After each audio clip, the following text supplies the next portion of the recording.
জয় গুরু। সকল দাদা ও মায়েদের প্রতি রইল আমার আন্তরিক প্রাণিত জয় গুরু, ভক্তি, শ্রদ্ধা, প্রণাম। আজ পরম প্রিয়ময় শ্রী শ্রী ঠাকুরের শ্রীহস্তলিখিত সত্যানুসরণ থেকে একটি বাণী পাঠ এবং আলোচনা করব।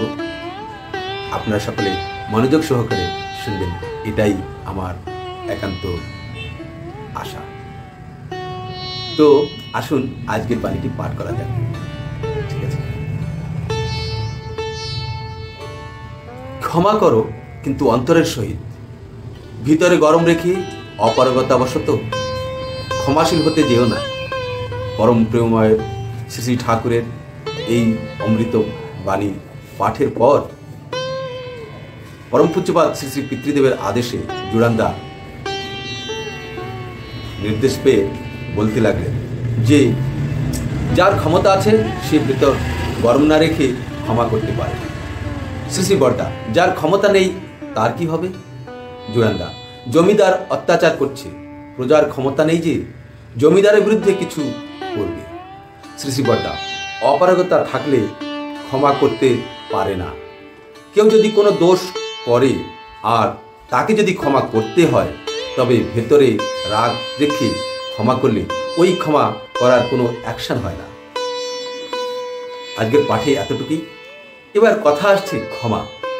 ক্ষমা কথাটা কখন আসে আমাদের জীবনে? ক্ষমা শব্দটির প্রয়োগ কখন হয়? ক্ষমা করা মানে দান করা, দেওয়া, মাফ করা, তাই তো? এই মাফ করি কখন আমরা, ক্ষমা করি কখন? যখন কেউ ভুল করে কিংবা অন্যায় করে, তখন আমরা কি করি? তাকে শাস্তি দেই, দণ্ডিত করি, তাই নাকি? আর ক্ষমা করি, এই জিনিসগুলি করি আমরা। তাহলে ক্ষমা করার শব্দটি তখনই আসছে, ক্ষমা করার প্রশ্ন তখনই ওঠে যখন আমরা কোনো প্রকারের ভুল ভ্রান্তি কিংবা জেনে শুনে অন্যায় অত্যাচার কিছু করি, তখনই সেখানে ক্ষমা করার কথা আসে, তাই নাকি? আর কি আসে? শাস্তি এবং দণ্ড। তাহলে আমরা দণ্ডিত করি কে? দণ্ডিত যখন করি তখন আমাদের মনে কি ভাব থাকে? একটা গরমের ভাব থাকে, রাগ থাকে, তাই নাকি? শায়েস্তা করার প্রবৃত্তিটা প্রখর হয়ে থাকে। আর ক্ষমা করতে গেলে তখন কি হয়? মনের ভিতরে দয়া, সহানুভূতি, তার একাত্মীভূত হওয়া, তার বেদনায় বেদনাপ্লুত হওয়া, তাই নাকি? যাকে আমি ক্ষমা করছি তাকে আমি দয়া করছি, তাই নাকি? তাহলে এবার জুড়ান্দার কথা অনুসারে ক্ষমা শব্দটি, ক্ষমা কে করতে পারে? যার ক্ষমতা আছে। দেখবেন আমরা বাড়ি ঘরে যখন ঘোরাফেরা করি তখন আমি নিজেই করতাম। কোনো জিনিস একটা দরজাটা খুঁজছি, খুব স্প্রে, খুব আওয়াজ হচ্ছে, দরজা বন্ধ করছি, খড়ং খড়ং খড়ং ধুক ঠাক আওয়াজ হচ্ছে। এটা কিন্তু আমি ছোটবেলা থেকেই একবার এটার উপর চিন্তাধারা করে এটা বুঝতে পেরেছি, সেটাই আপনাদের সামনে তুলে ধরছি। এবার দেখলাম কি যে কারা রেগে যায়, পট করে রেগে যায়, কারা? যাদের ক্ষমতা কম, সহনশীলতা কম, ধৈর্য কম এবং শক্তি কম আছে। রেগে যায় সে যে ভয় পায় এবং অন্যকে ভয় দেখানোর জন্য সে যাতে আবার তাকে আক্রমণ না করতে পারে বা কোনো প্রকারের অরুচিকর কার্য না করতে পারে তার প্রতি, তার জন্য সে ক্রোধকে নিজের অস্ত্ররূপে কাজ করে। এবার দরজা খুলতে গেলে দেখবেন আমরা যখন একটা সিঁড়ি কিংবা উপরের দিকে চলতে থাকি, সাইকেলিং করতে থাকি, তখন কি হয়? আমরা কি করি? আগের থেকে পূর্ব প্রস্তুতি নিই।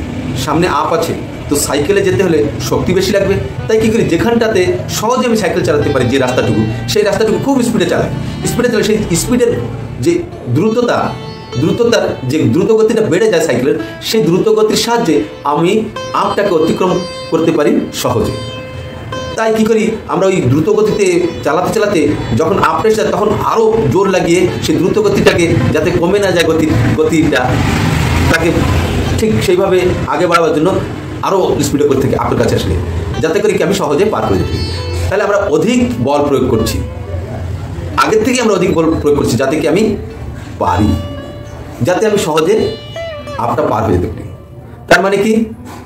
আমার ক্ষমতা কম আছে, আর যে জানে যে আমার শক্তি আছে, আমি অনায়াসে এই আপটি পার হয়ে যেতে পারবো, সে কি করে, আরামসে ধীরে সুস্থে স্থিরভাবে ধীরে ধীরে চালাতে থাকে। যেখানে যতটুকু বল প্রয়োজন হয় সেখানে ততটুকু বল প্রয়োগ করে। ঠিক তেমনি আমাদের বাড়িতে ঘরে বাইরে দেখবেন যারা খুব জোর জোর দিয়ে দরজা খুলছে, কেননা সে খুলছে, জোর লাগাচ্ছে, কিন্তু পারছে না যখন তখন তার সম্পূর্ণ শক্তি লাগিয়ে দিচ্ছে আর খুব করে খুলে যাচ্ছে।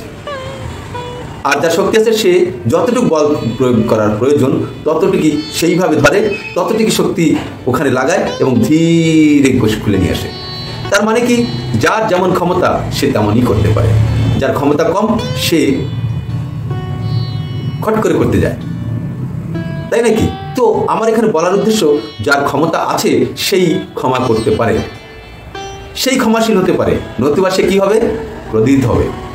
এবার কথাটা আসছে কি, ক্রোধিত হলো। পরম প্রেমময় শ্রী ঠাকুর কি বলছেন, যে ক্ষমা করো কিন্তু অন্তরের সহিত। অন্তরের সহিত যদি আমি কাউকে ক্ষমা করতে চাই তাহলে কি করতে হবে না, সে ভুল কিংবা অন্যায়টা করলো কেন, কি কারণে করলো, সেই কারণটা আমাকে জানতে হবে।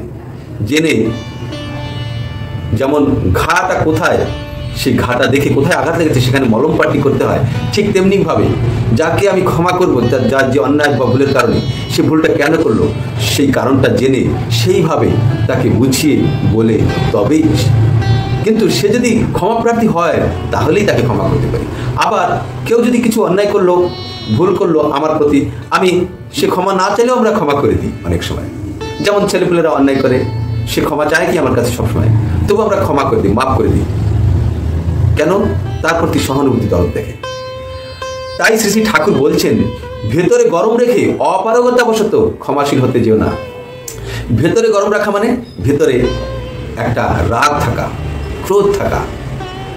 আমার ক্ষমতা নেই তাই আমি তাকে সহ্য করতে পারলাম না এবং তার প্রতি এত ক্রুদ্ধ হয়ে আছি, আমার ক্রুদ্ধতা এত বেশি আছে যে আমি তাকে ক্ষমা করতে পারছি না, কিন্তু আমি তাকে শাস্তি বিধানও করতে পারছি না, দণ্ডিতও করতে পারছি না, তাকে আমি শায়েস্তা করতে পারছি না।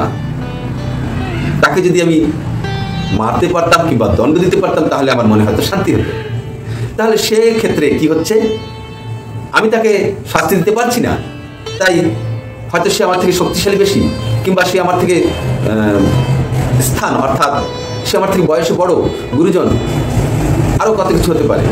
আমি সেই জন্য তাকে শাস্তি দিতে পারছি না বা বড় কথা কিছু বলতেও পারছি না, তাই অপারগতাবশত আমি ক্ষমাশীল হচ্ছি, তাকে স্বীকার। এই ক্ষেত্রে কিন্তু আমরা ভেতরে গরম থাকছি। যেমন আমি কোনো অন্যায় করিনি, কিন্তু আমার বড় ভাই কিংবা আমার বাবা মা কেউ আমাকে যদি শাসন করে, আমি যদি এটা না ভাবতে পারি যে তারা বলছেন নিশ্চয়ই আমি অন্যায় করেছি, আমি ভুল করেছি, কোথায় ভুল করেছি সেটা বুঝতে না পারলে তাদেরকে জিজ্ঞাসা করা যেতে পারে, সরলভাবে উন্মুক্ত হয়ে নিজেকে তাদের কাছে তুলে ধরে। বলে আমি যেমন সৎ চালক, কখনোই তোমাকে প্রেশারাইজ করে কিছু বলতে যাবে না, তোমার ভাব অনুসারে, ভাব অনুযায়ী তোমাকে অনুসরণ করবে এবং সেইভাবেই তোমাকে পরিচালিত করবে। সেই হচ্ছেন প্রকৃত চালক, গাইড, তাই নাকি? তাই আমি যদি তার কাছে উন্মুক্ত হয়ে বলি আমি বুঝতে পারছি না যে আমার ভুলটা কোথায় হলো, তিনি তখন ভুল বুঝিয়ে দেবেন যে তোমার ভুলটা এখানে হয়েছে।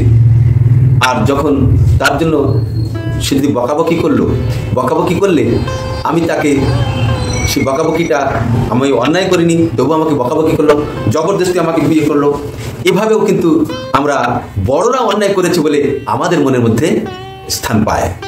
তাই আমরা বড়দেরকে কিছু বলতে পারবো না, তিনি শক্তিতে, বুদ্ধিতে, ক্ষমতায় বেশি বড়, তাই তিনি আমাকে দণ্ডিত করলেন, রাগ করলেন, ঝাড় করলেন, তখন আমরা কি করি, তাকে অপারগতাবশত ক্ষমা করে দিই, চলো বাবা তো।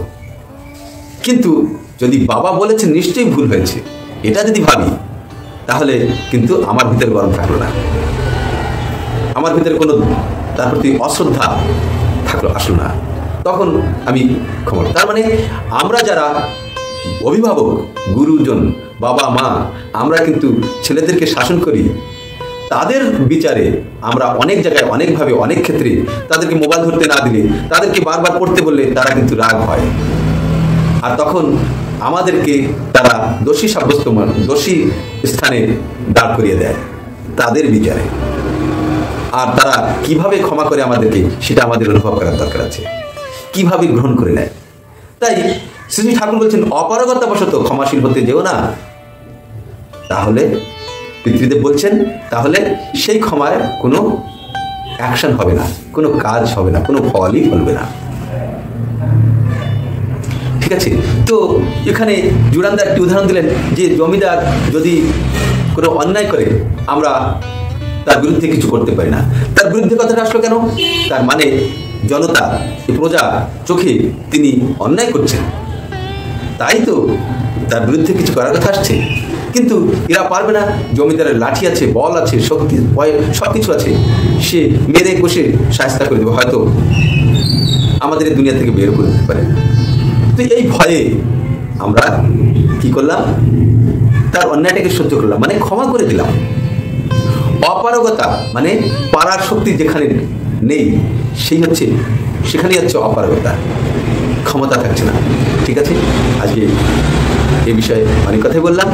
আশা করি আপনাদের সকলের ভালো লেগেছে। জীবনে উপযোগী, এর উপাদেয়তা আছে, গুরুত্ব আছে, অনেক গুরুত্ব আছে যদি ভেবে দেখা হয়। ঠিক আছে, তো আজকের জন্য এতটুকু। নেক্সট ভিডিওটিতে আবার দেখা হবে। জয় গুরু।